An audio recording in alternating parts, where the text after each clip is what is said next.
Guys, welcome to Apex study. स्वागत है आप सभी का एपेक्स स्टडी में। दोस्तों, आज की इस वीडियो में हम देखने जा रहे हैं अप्रैल माह के साप्ताहिक करंट अफेयर के अंतर्गत दिनांक 23 अप्रैल से लेकर 30 अप्रैल तक के महत्वपूर्ण करंट अफेयर। तो चलिए दोस्तों शुरू करते हैं। सबसे पहले बात करेंगे दोस्तों नानाजी देशमुख राष्ट्रीय गौरव ग्राम सभा पुरस्कार 2020। ठीक है दोस्तों, यह जो पुरस्कार है नानाजी देशमुख राष्ट्रीय गौरव ग्राम सभा पुरस्कार 2020 भारत सरकार पंचायती राज मंत्रालय के द्वारा जो है प्रदान किया जाता है। दोस्तों, इस वर्ष का जो पुरस्कार है 2020 में जो मिला है छत्तीसगढ़ में किसको मिला है? ग्राम पंचायत बंचरौदा का मिला है, जो कि विकास खंड आरंग में आता है और आरंग विकास खंड जो है दोस्तों रायपुर जिले में आता है। ठीक है, ये जो पुरस्कार है वर्ष 2018-19 के लिए किए गए उत्कृष्ट कार्य हेतु इस ग्राम पंचायत बंचरौदा को प्राप्त हुआ है। ठीक है दोस्तों, अब थोड़ी सी इसके बारे में जानकारी ले लेते हैं कि जो नानाजी देशमुख राष्ट्रीय गौरव ग्राम सभा पुरस्कार है इसका थोड़ा सा इतिहास जो है क्या रहा है। देखिए, नानाजी देशमुख राष्ट्रीय गौरव ग्राम पुरस्कार ये जिन व्यक्ति के नाम पे दिया जाता है, नानाजी देशमुख के नाम पे, इनका जो असली नाम था वो क्या था? चंडिका दास अमृत राव देशमुख। ठीक है, अटल बिहारी वाजपेयी जी की सरकार जब थी उस वक्त इनको जो है पद्म विभूषण से सम्मानित भी किया गया था।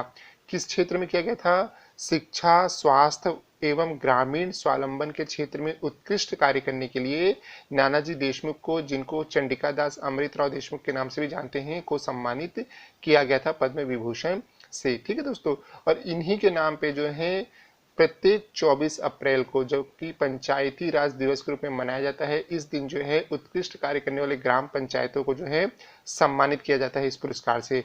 इस पुरस्कार की राशि कितनी है? 10 लाख रुपए जो है इस पुरस्कार की राशि है। ठीक है, 10 लाख रुपए प्रदान की जाती है। वर्ष 2014-15 में बेरल पंचायत, जो कि धमतरी में पड़ता है दोस्तों, उसको ये पुरस्कार प्राप्त हुआ था। इसके बाद 2018 में मिला था। किसको मिला था 2018 में? तो बेमचा, ग्राम पंचायत बेमचा को, जो कि महासमुंद डिस्ट्रिक्ट में पड़ता है, इसको यह पुरस्कार प्राप्त हुआ था। प्रधानमंत्री जो है ये देते हैं। ठीक है, ये चीज आपको ध्यान में रखना है। ठीक, चलिए अगला देखते हैं दोस्तों, चकमक अभियान। चकमक अभियान क्या है? देखिए, 25 अप्रैल 2020 के दिन जो है, ठीक है, एकदम रिसेंटली है, 25 अप्रैल 2020 को भूपेश बघेल ने, कौन है भूपेश बघेल? छत्तीसगढ़ के माननीय मुख्यमंत्री हैं आप, है ना। तो श्री भूपेश बघेल ने आंगनबाड़ी के बच्चों के समग्र विकास के लिए यूनिसेफ के सहयोग से जो है एक चकमक अभियान की शुरुआत की है दोस्तों। ठीक है, साथ ही साथ सजग कार्यक्रम की भी शुरुआत की है। तो आपको सिंपल से बस इतना जानना है कि चकमक अभियान किससे संबंधित है? तो आंगनबाड़ी के बच्चों के समग्र विकास से संबंधित है। और किसके सहयोग से है? तो यूनिसेफ के सहयोग से ये चलाया जाएगा। ठीक है, तो ये चीज आपको बस ध्यान रखना है। काफी छोटा सा न्यूज था। चलिए अगला देखते हैं दोस्तों। अगला महत्वपूर्ण करंट अफेयर है बोध घाट बहुउद्देशीय परियोजना। अब ये बोध घाट बहुउद्देशीय परियोजना जो है ये लाइट में क्यों आया है?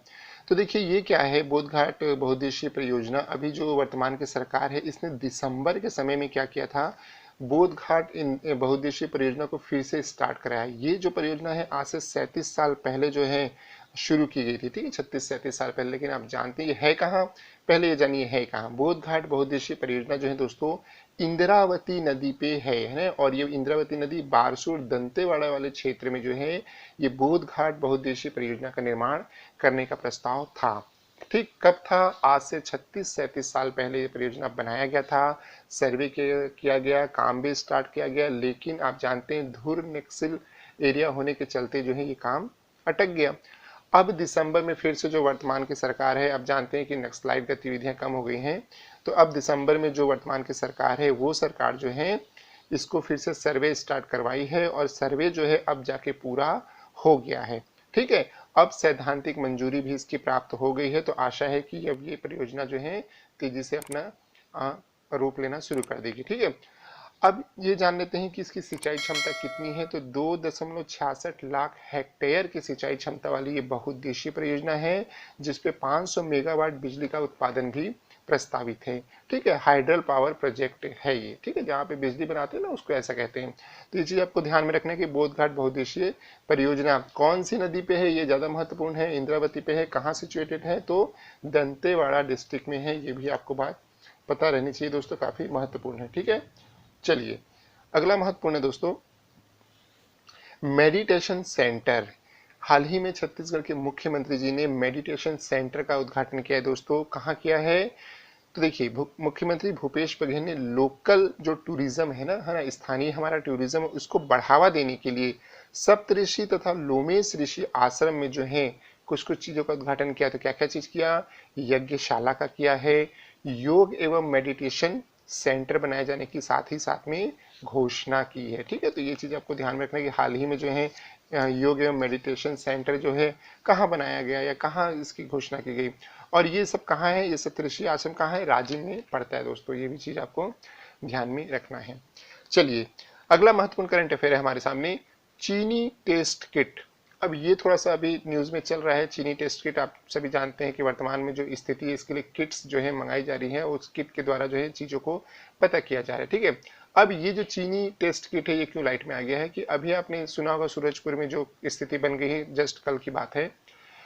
तो ये जो स्थिति क्यों बनी कि सूरजपुर में जो चीनी टेस्ट किट था, ठीक है, मैंने पिछले वीडियो में भी बताया था कि करीब 4800 जो है चीनी टेस्ट किट जो है छत्तीसगढ़ को मिला था। इसके बाद जो है साउथ कोरिया से 75,000, साउथ कोरिया से जो किट आए हैं वो 75,000 छत्तीसगढ़ को दिया गया है। तो जो पहले आया किट, उस किट से जो है पहले चेक किया गया। तो चीनी जो आपका टेस्ट किट है इससे जब चेक किया गया तो बिल्कुल सामान्य पाया गया, ऐसे कोई संक्रमित नहीं पाया गया। लेकिन जब साउथ कोरिया वाले किट से चेक किया गया तो ये संक्रमित व्यक्ति इतने हैं करके पता चल गया। तो अब क्या है, सरकार के साथ का जो है विश्वास इस किट से उठ गया है। तो ये जो किट है 4800 किट जो आई थी, ये सब ये लोग लौटाने के लिए बिल्कुल तैयार हो गए कि शासन जो है इसको लौटा देगा। ठीक है, और साथ ही साथ जो आपके साउथ कोरिया से जो किट है 75,000 किट मंगाए थे, तो और 50,000 किट लाने का भी प्रस्ताव जो है गवर्नमेंट ने रख लिया है कि भाई हम जो है 50,000 किट और लाएंगे, क्योंकि ये जो है ज़्यादा विश्वसनीय है दोस्तों। ठीक है, तो ये चीज़ आपको ध्यान रखना है। अच्छा, कोविड-19 जिस जो होता है उसके लिए जो टेस्ट होता है, उस टेस्ट का भी नाम आप जान के रखिए, है ना, आपको पता रहना चाहिए। इस टेस्ट को कहते हैं RT-PCR जांच। ठीक है, इस जांच के द्वारा जो है ये पता चलता है दोस्तों कि व्यक्ति जो है संक्रमित है कि नहीं है। ठीक है, इस किट के माध्यम से होता है और इस जांच का नाम है RT-PCR जांच। ठीक है, चलिए दोस्तों, अगला महत्वपूर्ण करंट अफेयर देखते हैं, खूटा घाट जलाशय। ठीक, अब ये खूटा घाट जलाशय जो है ये क्यों वर्तमान में करंट में आ गया है? तो देखिए क्या है, खूटा घाट जलाशय जो है दोस्तों, सबसे पहले तो आपको पता होना चाहिए कि ये है कहाँ। तो ये रतनपुर बिलासपुर जिले में पड़ता है, खारंग नदी पे। ठीक है, खूटा घाट जलाशय जो है कहाँ पड़ता है? रतनपुर खारंग नदी बिलासपुर में पड़ता है दोस्तों। काफी पुराना बांध है, सन 1920 से 30 के बीच जो है इसका निर्माण हुआ था। ठीक है, चलिए, अब ये न्यूज में क्यों है? न्यूज में इसलिए दोस्तों कि प्रदेश का दूसरा क्रोकोडाइल पार्क जो है इसमें बनाने का विचार गवर्नमेंट का चल रहा है। ठीक है ना, मगरमच्छ पार्क जो कहते हैं, है ना, क्रोकोडाइल पार्क जो है ये बनाने का इस पे जो है क्या चल रहा है? विचार चल रहा है। अब ये दूसरा चल रहा है तो पहला भी होगा। तो पहला कहाँ है? कोटमी सोनार में, जो कि जांजगीर चांपा में पड़ता है दोस्तों। यहाँ पे जो है करीब 200 मगरमच्छ है। ठीक है, 200 मगरमच्छ को जो है यहाँ पे गवर्नमेंट ने बकायदा संरक्षित करके रखा हुआ है। ठीक है, कोटमी सोनार की स्टोरी बड़ी इंटरेस्टिंग है। वहाँ करीब अचानक से जो है कुछ थोड़े बहुत मगर लाए गए थे और उसके बाद जो उससे बच्चे होते गए और फैलते गए। और इंटरेस्टिंग बात यह है कि कभी वो पब्लिक को कभी नुकसान नहीं किया, कभी इंजर्ड नहीं किया पब्लिक को। लेकिन अब जो है जैसे जैसे संख्या बढ़ गई है, करीब 22 तालाब थे उस गांव में और सभी में मगरमच्छ पाए जाते थे और लोग वहीं पे नहाते थे, बाजू में मगरमच्छ सोया रहता था और बच्चे वहीं खेलते कूदते थे, कभी नुकसान नहीं करता था। लेकिन अब क्या, संख्या बढ़ गई है तो अब थोड़ा सा वो घातक हो गए हैं। और अब गवर्नमेंट ने भी जो है इतने सारे मगरमच्छों को एक बड़ा सा एरिया में, करीब जो है ना मेरे ख्याल से कुछ एकड़ में जो है, अच्छा खासा एक एकड़ में 100 या 150 एकड़ में जो है उसको एक बना दिया है और वहां पे जो है उस पूरे 200 मगरमच्छों को रखा गया है। तो खैर, तो कोटमी सोनार में जो है ये मगरमच्छ पार्क पहला छत्तीसगढ़ का स्थित है। अब दूसरा जो है वो खूटा गांड जलाशय में बांध बनाने का जो है प्रस्ताव आया है, इसलिए ये महत्वपूर्ण हो जाता है। ठीक है, खूटा घाट जलाशय के बारे में मैंने आपको बतला भी दिया कि ये बिलासपुर में रतनपुर है। रतनपुर से 10 किलोमीटर की दूरी पे बिलासपुर डिस्ट्रिक्ट में खारंग नदी पे पड़ता है दोस्तों।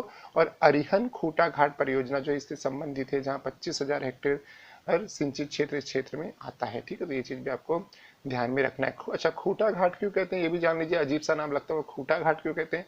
देखो, जब ये जो परियोजना बनाई गई थी, बहुत पहले की परियोजना, 1920 का आप कल्पना करो, देश आजाद नहीं हुआ था। तो 1920 के समय जब ये डैम अंग्रेजों के समय बनाया गया था, तो जो एरिया था उसको सफाई वफाई किया नहीं गया, जो पेड़ पौधे बोले मतलब एक इतना भाई पानी भरता है, ये जल डुबन क्षेत्र है, ठीक है घेर दो, सामने से दीवार बना दो, बांध बना दो, घेर दो, पानी भरते रहेगा। अब वो पानी तो भरना भरा, लेकिन हुआ क्या, घेरने के बाद पानी भरा तो जो बड़े बड़े पेड़ थे वो सब सड़ सड़ के टूट गए, लेकिन उनकी जो लकड़ियां थी, डंडियां थी, वैसे जो है कैसे तने थे वो सब ऐसे खड़े रह गए, तो खूट जैसे दिखने लगे है ना। तो खूंटा मतलब होता है ना गाय का खूंटा जैसे खड़ा, वैसे खूंट जैसे दिखने लगे, और इसके चलते इसका नाम जो है खूंटा घाट जलाशय पड़ा, ऐसा कहा जाता है। ठीक है, चलिए अगला देखते हैं। अगला महत्वपूर्ण करंट अफेयर दोस्तों, कवच ऐप। कवच ऐप क्या है दोस्तों, अभी हाल ही में एक दो दिन पहले छत्तीसगढ़ के मुख्यमंत्री ने सीएम हाउस से ही, ठीक ना, अपने मुख्यमंत्री आवास से ही इन्होंने कवच ऐप का जो है शुभारंभ किया है। यह जो ऐप है जो दोस्तों कोविड-19 से संबंधित पूरी जानकारी आम व्यक्तियों को प्रदान करेगा। ठीक है, मतलब उसके डेस्कटॉप पे आप जाओगे है ना, तो उसमें जो है जो भी कह सकते हैं अपडेट रहेगा डेली का, है ना, वो वहां से आपको प्राप्त हो सकता है। तो कह सकते हैं कि कवच ऐप के द्वारा जो है आप कोविड-19 संबंधित अपडेट जानकारियां जो है प्राप्त कर सकते हैं, साथ ही आप उससे कैसे बच सकते हैं, है ना, ये सारी चीजें उसमें हैं कि आप को है कि नहीं, ये चीज अपना स्वयं का पता कर सकते हैं। जैसे आरोग्य सेतु ऐप है ना, बिल्कुल लगभग वैसे ही है। ठीक है, तो ये चीज ध्यान रखेगा कि कवच ऐप छत्तीसगढ़ शासन के द्वारा जारी किया गया ऐप है, किससे संबंधित है ये चीज भी आपको पता रहना चाहिए। ठीक है दोस्तों, चलिए अगला और अंतिम आज का करंट अफेयर है, क्योंकि हफ्ते भर का करंट अफेयर है, और आप जानते हैं कि अभी जो प्रॉब्लम चल रही है उसके चलते ज्यादा जो है करंट अफेयर नहीं आ रहे हैं, क्योंकि सबका ध्यान जो है, शासन का ध्यान भी जो है इसी क्षेत्र में है। ठीक है, तो चलिए देख लेते हैं।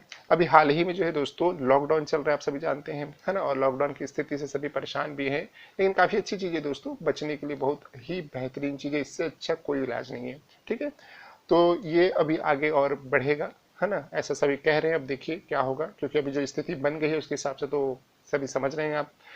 तो इस स्थिति में भी जब लॉकडाउन है, हर चीज बंद है, इस स्थिति में भी छत्तीसगढ़ शासन जो है मनरेगा का कार्य शुरू रखी हुई है। ठीक है ना, जो मजदूर वर्ग है उनके लिए। अब अभी की स्थिति के अनुसार जो है छत्तीसगढ़ जो है देश में प्रथम स्थान पर रोजगार देने के मामले में, मनरेगा में रोजगार देने के मामले में देश में प्रथम स्थान पर आ गया है। ठीक है, करीब 18.52 लाख लोगों को जो है इसने वर्तमान स्थिति में, ऐसी वर्तमान स्थिति मतलब लॉकडाउन की स्थिति में रोजगार प्रदान करके देश में शीर्ष स्थान पर पहुंच गया है। ठीक है, पहले स्थान पे कौन है आपका, छत्तीसगढ़, दूसरे में कौन है, राजस्थान है, और तीसरे में उत्तर प्रदेश। ठीक है, क्रम भी बता दे रहा हूं मैं आपको। इसी प्रकार यदि छत्तीसगढ़ के जिलों की बात करेंगे तो छत्तीसगढ़ में जो राजनांदगांव जिला है वो शीर्ष पे है मनरेगा में रोजगार देने के लिए, दूसरे क्रम पे जांजगीर चांपा है, और तीसरे में महासमुंद डिस्ट्रिक्ट आता है दोस्तों। ठीक है, तो ये चीज आपको ध्यान में रखना चाहिए। साथ ही अगर हम बात करते हैं पूरे देश भर में जितने भी मनरेगा में पंजीकृत मजदूर हैं उसके 24% मजदूर जो है वो छत्तीसगढ़ में हैं। तो इस हिसाब से भी देख सकते हैं कि बहुत बड़ी संख्या जो है छत्तीसगढ़ में मनरेगा के मजदूरों की है दोस्तों। ठीक है, तो ये भी काफी इंपॉर्टेंट हो सकता है कि वर्तमान कौन से क्रम पे है देश में, जिला के हिसाब से पूछ सकते हैं, राज्य के हिसाब से पूछ सकते हैं। ठीक है, कितने लाख लोगों को रोजगार दिया गया, ऐसे करके भी पूछ सकता है। तो ये भी आपको याद रखना है, 18.52 लाख लोगों को रोजगार दिया गया था। ठीक है, मनरेगा के बारे में थोड़ा जान लेते हैं, क्योंकि भाई अभी देश में नंबर 1 पे आ गया तो सबको पता रहना चाहिए कि मनरेगा क्या है। देखिए 2 फरवरी 2006 को जो है ये सबसे पहले देश में 200 जिलों में शुरू किया गया था। ये चीज आप ध्यान रखिए। ठीक है ना, कब ये लॉन्च किया गया था, 2 फरवरी 2006 को ये चालू किया गया था 200 जिलों में एक साथ। ठीक है, मनरेगा का जो वर्तमान में जो मनरेगा नाम है इसका फुल फॉर्म क्या है, महात्मा गांधी राष्ट्रीय ग्रामीण रोजगार गारंटी योजना। ठीक है, ये चीज आपको ध्यान रखना है। ठीक है, अधिनियम बोलते हैं इसको साथ में। अब ये इसके इतिहास पे चलते हैं। 2 फरवरी 2006 को तो 200 जिलों में शुरू किया गया था। इसके बाद 2007 में क्या किया गया, 2007-8 में 130 जिलों में और जो है शुरू कर दिया गया। ठीक है, और इसके बाद फिर ठीक 1 अप्रैल 2008 तक अगर बात करेंगे, 1 अप्रैल 2008 तक पूरे देश में, उस वक्त 593 डिस्ट्रिक्ट थे, तो पूरे देश में जो है पूरा लागू कर दिया गया था। ठीक है, ये उस वक्त नरेगा के नाम से जाना जा रहा था। ठीक, कौन से नाम से, नरेगा के नाम से, राष्ट्रीय ग्रामीण रोजगार गारंटी अधिनियम के नाम से इसको जानते थे। बाद में फिर क्या हुआ, 2 अक्टूबर 2009 को, ठीक अगले साल 2 अक्टूबर 2009 को इसका नामकरण किया गया, नवीन नामकरण किया गया और इसका नाम जो है, इसके नाम के सामने महात्मा गांधी जोड़ दिया गया। ठीक है, और इसके बाद ये बन गया मनरेगा। तो अब इसको क्या नाम से जानते हैं? महात्मा गांधी राष्ट्रीय ग्रामीण रोजगार गारंटी अधिनियम के नाम से जानते हैं दोस्तों। ठीक है, और ये आइडिया किसका था? ये नरेगा मनरेगा जो बनाना है, इसका आइडिया किसका? अर्थशास्त्री थे जेआर इनके दिमाग की जो है दोस्तों ये उपज थी। ठीक है, अब थोड़ा जान लेते हैं दोस्तों इसके साथ ही साथ कि वर्तमान में इसकी क्या स्थिति है छत्तीसगढ़ में। ठीक है, तो देखो छत्तीसगढ़ में जो है अभी इसकी जो मजदूरी है वो कितनी है? 1 अप्रैल 2020 से 190 रुपये जो है मजदूरी दर बढ़ा हुआ प्राप्त होता है। इसके पहले 176 रुपये मिलता था, अब जो है 190 रुपये मजदूरी दर प्रति दिन के हिसाब से प्रत्येक मजदूर को मिलता है। ठीक है, और सरकार में जो सेंट्रल गवर्नमेंट के हिसाब से है उसमें 100 कार्य दिवस दिए जाते हैं, लेकिन छत्तीसगढ़ शासन ने इसमें अपनी तरफ से 50 दिन और कार्य दिवस जोड़ दिए हैं। तो इस प्रकार से वर्तमान में छत्तीसगढ़ में 150 दिन का रोजगार जो है मनरेगा के अंतर्गत यहाँ के मजदूरों को प्रदान किया जाता है दोस्तों। ठीक है, तो ये था दोस्तों आपके छत्तीसगढ़ का साप्ताहिक करंट अफेयर, जो कि दिनांक 23 अप्रैल से लेकर 30 अप्रैल तक का जो भी महत्वपूर्ण था उसको हमने कवर किया है। तो आशा है दोस्तों आपको वीडियो काफी पसंद आया होगा। चैनल को सब्सक्राइब कीजिएगा, वीडियो को लाइक कीजिए, शेयर कीजिए, हमें कमेंट कीजिए और हमारे साथ इसी तरह बने रहिए। Thank you and all the best.